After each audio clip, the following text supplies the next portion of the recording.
way I would define commitment is a promise that you make without any expectation of a return.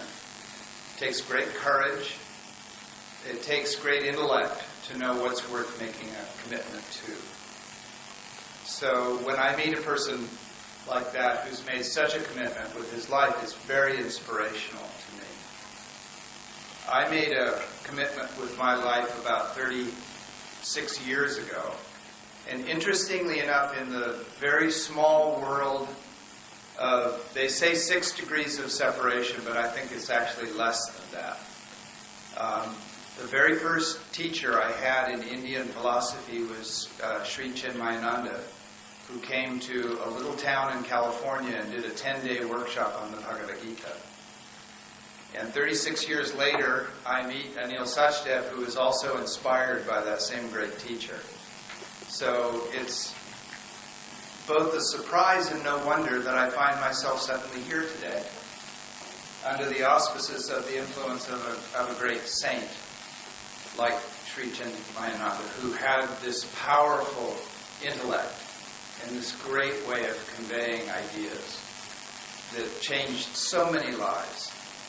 So the question, I think, that was afoot today was, how do I make a difference? And I've been exploring that question.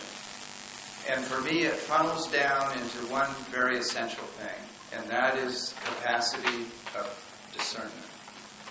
To develop your mind through self-reflection and through engagement with others, through dialogue. To develop the capacity to discern what is real, what is not real, what is true, what is not true, what is good, and what is not good. Because there's a story afoot in the world today where we're being led by forces that we don't see in a direction that is destructive to us as a species. So we have an issue here, which is essentially a species issue. If we're to believe the great teachers, the reason that we are languaging and intelligent beings is because of what is called the matriarchal dynamic. It's the mother-child relationship. Intimacy, trust, and cooperation carried out through an entire life. This is why we became languaging and intelligent beings. And as the scientists who came up with the language around this idea, Humberto Maturana, a Chilean scientist, a neurobiologist, has discovered through his work that love is the only context in which intelligence expands. So in order for us to transform this world that we're in, we have to transform ourselves. We have to transform internally. We have to develop our capacities. And in the Indian spiritual tradition, the highest stage before enlightenment is called viveka-khyati, supreme discrimination, supreme discernment. And so that's the goal. Because when we see things clearly, we know what to do. When we know ourselves and we're emotionally aware, we know others and we know how to engage. And the most important thing is to understand our own humanity and to engage the humanity of others with respect. We need to see others, we need to see their gifts, we need to empower them. Leadership is not about telling people what to do. It's about creating the context in which citizenship can happen. It's to empower others. That's as much as I've got so far. Anilji, I hope I didn't disappoint you too much, but given the fact that I now should be sleeping, that's the best I could do today. Thank you all.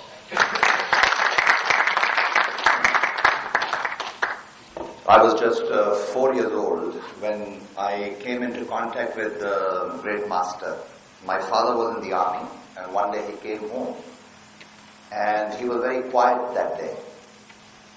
And my mother said, "What's the problem?" He said, "I've come back after a very unique experience."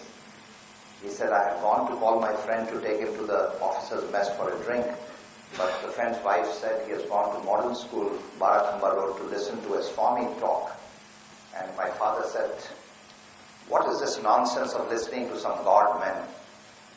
So the friend's wife said, "If you want to pull him out of the talk, go to the modern school ground, pull him out." So my father said he went there and he looked into the eyes of the master and something happened to him.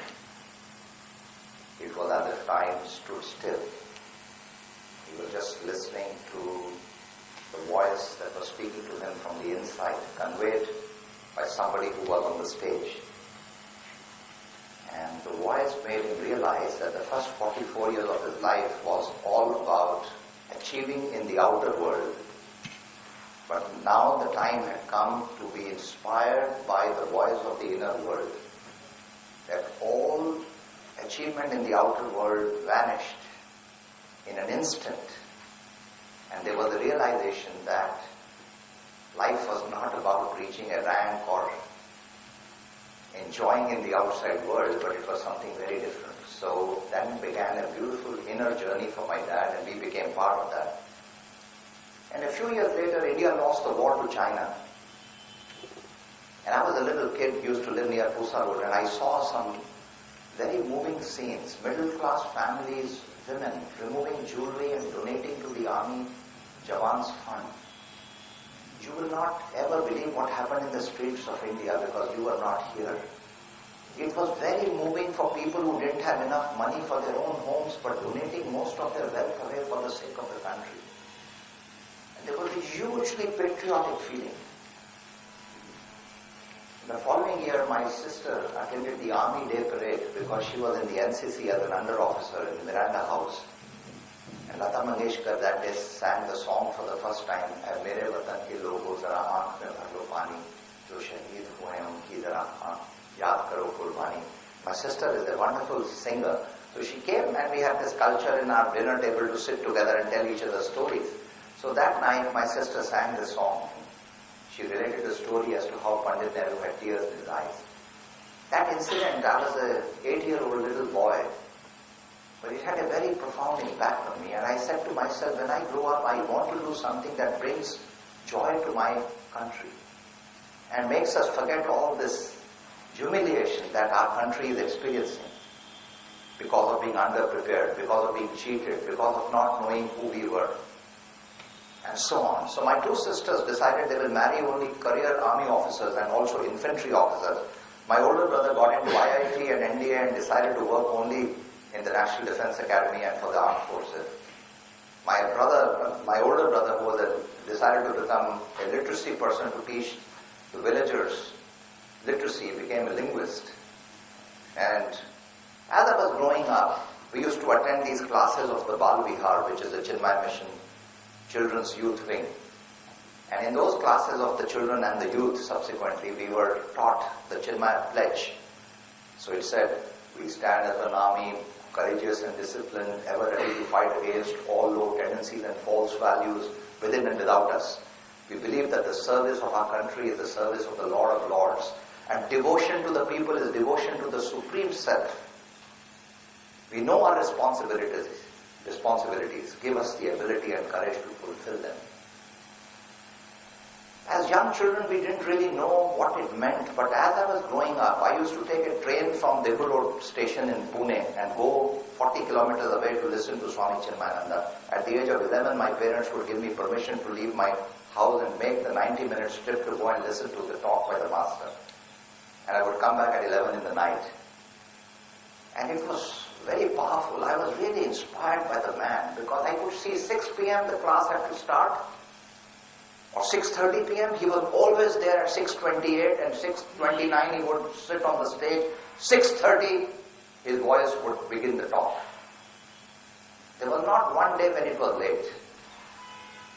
It was amazing to me. His people would write to him and he would write to each one by hand. 4 o'clock in the morning he would get up and write to every person who had written to him.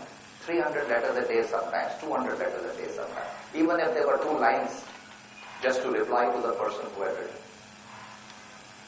I saw, what a man. All his life. So there were several people from other faiths who came to him, whether it were Catholics or Islam people or Sikhs or Jainis. And he said, the religion is not about believing in one way. It's about believing in the essence of everybody. So I had the great fortune of having conversations with the master. So when I was very young, this thought struck me after listening to his talk, and my father, who had imbibed the same qualities meanwhile, She said, what's the purpose of your life? And I asked myself 3 very good questions to define my purpose. 1, who are the people in my life who matter most to me? It was evident that the people of our country mattered a lot to me. 2, what are their needs that I was being inspired to serve? And I said to myself that India at one time produced 70% of the world GDP, but we now had become a poor country because we had forgotten our own uniqueness and our own culture, our own wisdom tradition. And I said to myself, the needs of my country are to become economically more developed, but without selling our soul. And then I asked myself the question, what are my God-given and otherwise acquired gifts that I have got from my family? And I said to myself, I'm really very creative. I've learned from my teacher not to fear any other human being. And even though I studied in the Kendriya Vidyalaya and went to the local Noresti Wadia College in Pune, I never considered myself inferior to the people who had studied in better branded schools. I did my MBA from the University of Pune. But wherever I went with complete fearlessness, saying, I believe in the power of who we are. As a young 20-year-old trainee in Tata Motors, I represented Tata as if I owned the company because I genuinely felt for the company.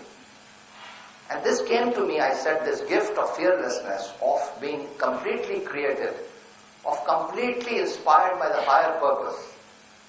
I said these were the gifts that I acquired thanks to my teachers, my parents and my family. And thanks to the recitation of the Guru Granth Sahib that my mother would recite and explain the meaning because she knew it by heart. And I said these wonderful gifts I have, if I connect these 3, the 3 questions. Who are the people who matter to me? What are their needs that I am moved to serve? And what is my own uniqueness that I can use to meet those needs? This would form my mission.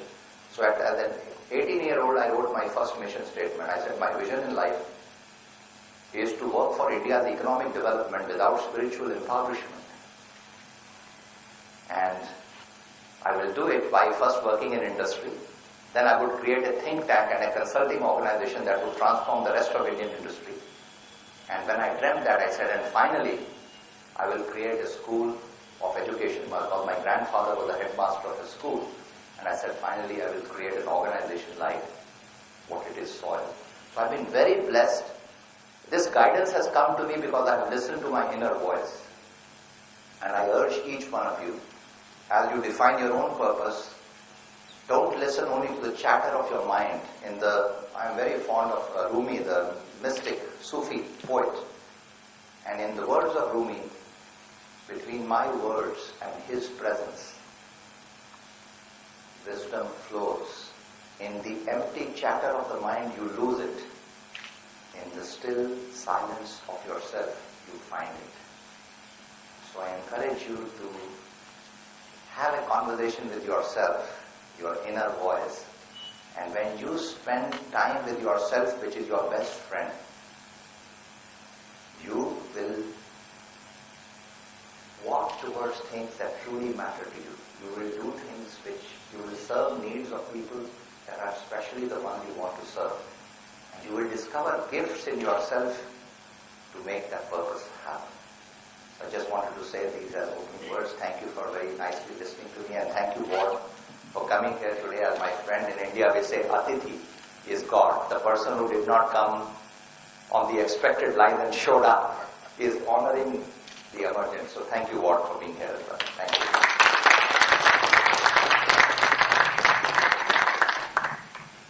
Thank you, sir. So we saw how choosing careers which are aligned with our purpose will help us achieve true happiness and will invariably lead us to make a significant impact. Now I would like to introduce our second speaker, Ishita Chaudhary. Ishita Chaudhary is the founder and CEO of the YP Foundation. The YP Foundation supports and enables young people to create programs and influence policies in the areas of health, education, gender, sexuality, the arts and governance, reaching out to more than 3 lakh young people in India. Ishita works with youth communities on developing leadership skills and enabling their access to sexuality education. She has received the Change Looms Award, the Ashoka Foundation 2008, Seen in Her British Telecom Award 2008, Karamveer Puraskar 2007, and the President of Nepal's Young Achievers Award 2009. The question that Ishita will address is, how can I empower myself as a young person? Please join me in welcoming Ishita on stage.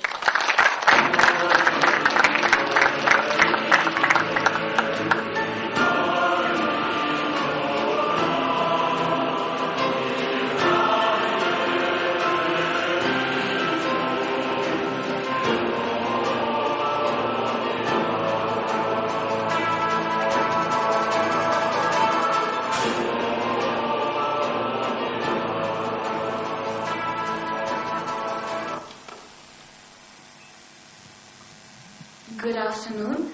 I have an inherent fear of mics and audiences. So this is exactly what I had hoped I wouldn't be doing. The question that was sent to me actually made me think. I have to admit, after a while, it wasn't quite as easy to put a series of thoughts together. And it made me think of what empowerment was, possibly where my journey began. And so just a couple of sort of almost riders before I share a bit of my journey with you. I think everybody's journey of self-empowerment is something that's extremely important and also extremely personal. Having said that, I don't think that what works always for one person works for another.